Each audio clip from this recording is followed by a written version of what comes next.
So about 4 or 5 years ago on this YouTube channel, I had talked about the future. I always felt was the world was going to continue to transition more into a subscription-based world, and most businesses in commerce and companies, from food to automotive to drive-throughs to retail, including in person and online, are all going to transition to the subscription-based model.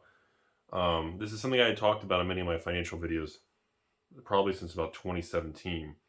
And to my surprise, everybody's been sending me memes and laughs about it. But last week, Taco Bell officially went public nationwide, I believe, with their, who I believe Taco Bell's still owned by Yum Brands.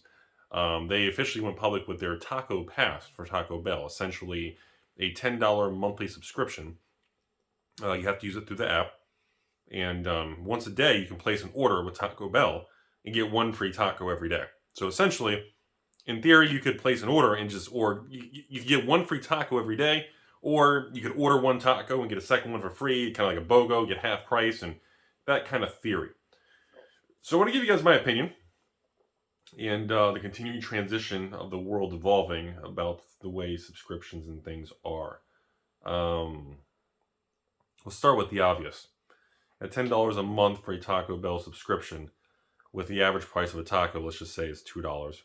I'm sure it's probably like $1.60, but some supreme versions are $2.20. Let's say $2. Essentially, you're going to have to make one trip a week for 4 weeks in a month. So 4 trips a month to Taco Bell to get a free taco 4 times to break even. So essentially, the goal is Taco Bell wants you to go there once a week, every week. And I believe they engineered that based on that concept that the average person would go once a week, maybe twice a week. Here's the issue with this stuff. On paper, it sounds good, but most people, it's not about the free taco or the $10. It's actually about the time and going through the drive-through process and placing the order on the app. And for most people, the time and the process is more... the time is more valuable than the free taco. I think this preliminary, very primitive $10 a month for one free taco a day is a nice entry point for them to gather data, but I don't think it's going to last long term. I think as time goes on, the subscription people will cancel and things will kind of, not be worthwhile. Now, there are some ways around that, or I think some people can really kind of do what I call the Netflix game the system. And that is, if you have a family or a group of you, share a single Taco Bell app with a single login or something like that. And you are able to have multiple people can all use the account to get a free taco every day, as long as you don't go on the same day. I think then all of a sudden the numbers would change. But for most people, the process of placing an order on the app in advance, going to Taco Bell, going through the whole drive-through process, having to do that 4 times a month just to break even before even getting any financial benefit is not going to be a net win for the average person who works full-time and is trying to deal with just making it in the world. So that I first want to get that out of the way. But yeah, a lot of people bombarded me with messages talking about how, Rudy, you're talking about food service and your food industry and your restaurant past, and you were talking about how you felt the future, fast food was going to be subscription-based. Holy crap. And yeah, I mean, I heard Burger King's been testing a subscription-based food with breakfast or something. I know Panera Bread has already launched a unlimited coffee subscription service. And now Taco Bell is doing a food-related subscription service. It's kind of funny because in my life, one of the directions I came very close to taking was I actually wanted to have a taco-related drive-through type service restaurant. Like, I wanted to own a quick-serve restaurant. And pre-2020, I always felt that the future was going to be time was the most valuable. And I felt not having a dining room or any form of inside, literally drive-through only. But it needs to be of a quality of a full-service restaurant. And you need to remove all the overhead of excess space of a dining room, maintaining the dining room, having the extra payroll of a dining room, and shift all of that cost and money into more volume of product so a person gets bigger portions and better quality of product.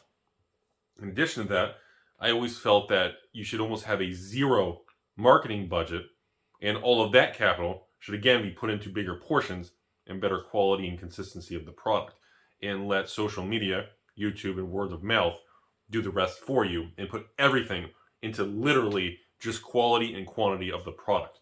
That was always my thing for either a taco or a breakfast or a hamburger or fast food, whatever it is. That was always, I always felt that was the future. And like my personal ideas in the past, before the YouTube and the cardboard world took over my life, was, when I was still slinging stocks and bonds and corporate debt and derivatives and clients, all that real stuff, when I dressed fancy and actually had clean cut hair and thought I was hot stuff back then. I remember that having conversations many times with people that the future of it all, my theory, was something along the lines of paying like, oh God, I can't remember what it was. I think it was like $30 a month or $50 a month. I'm trying to remember what it was. I had one idea where if it was like $50 a month and you would get a card, or I guess now an app, and I think I wanted to have a physical card because I didn't like the idea of people sharing the app, because I was in Netflix, everybody was sharing their Netflix login. And the business would only have like 10 different choices. And each one was like a full combo. Like number one was, I don't know, burger, fries, and drink and a side item or something. Number two was, I don't know, a chicken sandwich and, a side of something and a drink and something.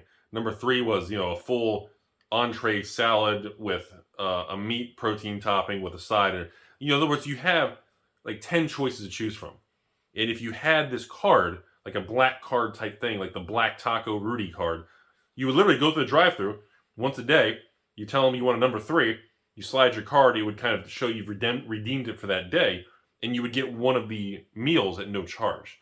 That was always my concept and things, and I'm disclosing this after many years of talking about privately, because obviously that's never going to be a direction of my life, and the cardboard world took over, and it doesn't matter anymore, so I'm not really concerned with anybody taking the idea or copying it. But I had many concepts on that, and some were a lot higher price and some were a lot lower price, and depending on the price ranges to make the numbers mathematically work, where $100 a month where the meal price was $6. It was something, and if you wanted more than one meal, you paid for it, but the first one was free, or you get a boat. There's all these derivatives of versions you could do.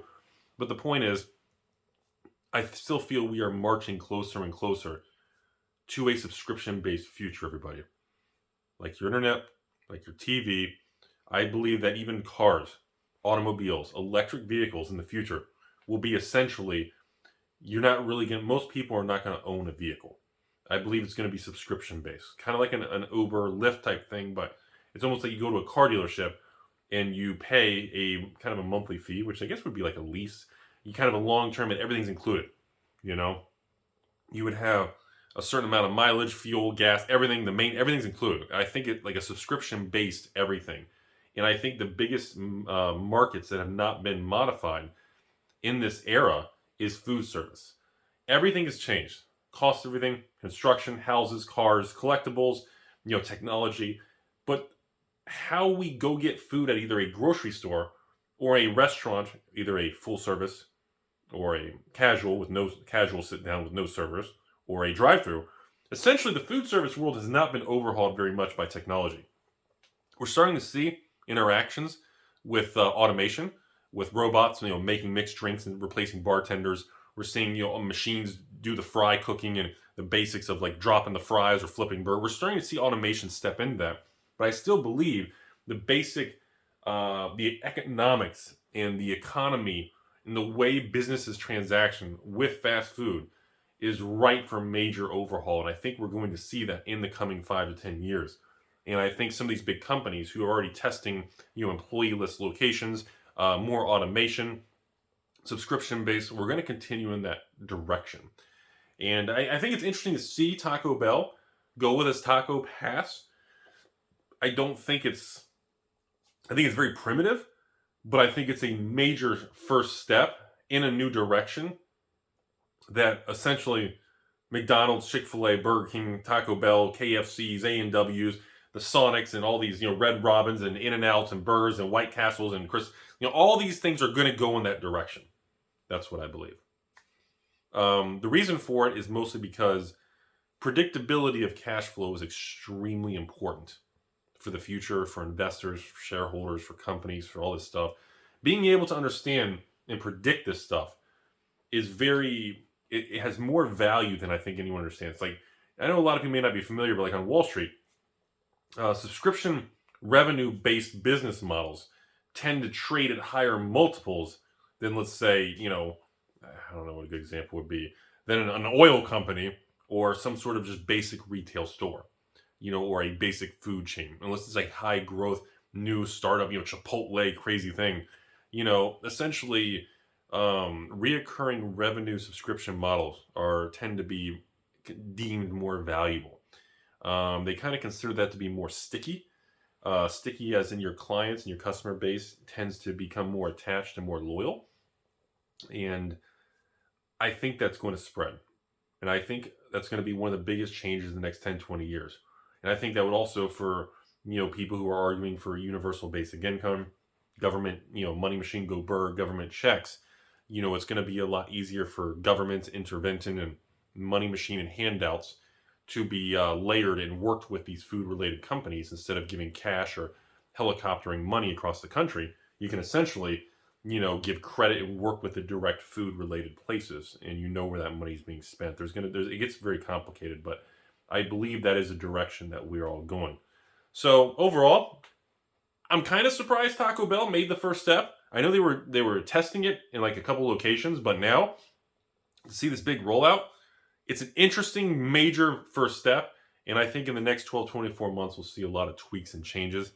And I think we're going to continue to see the world continue to go in the direction where everything we do is kind of subscription based. And I think it's going to be fascinating to see what works and what doesn't, So that's my take on the Taco Bell thing. It's been very fascinating, everybody.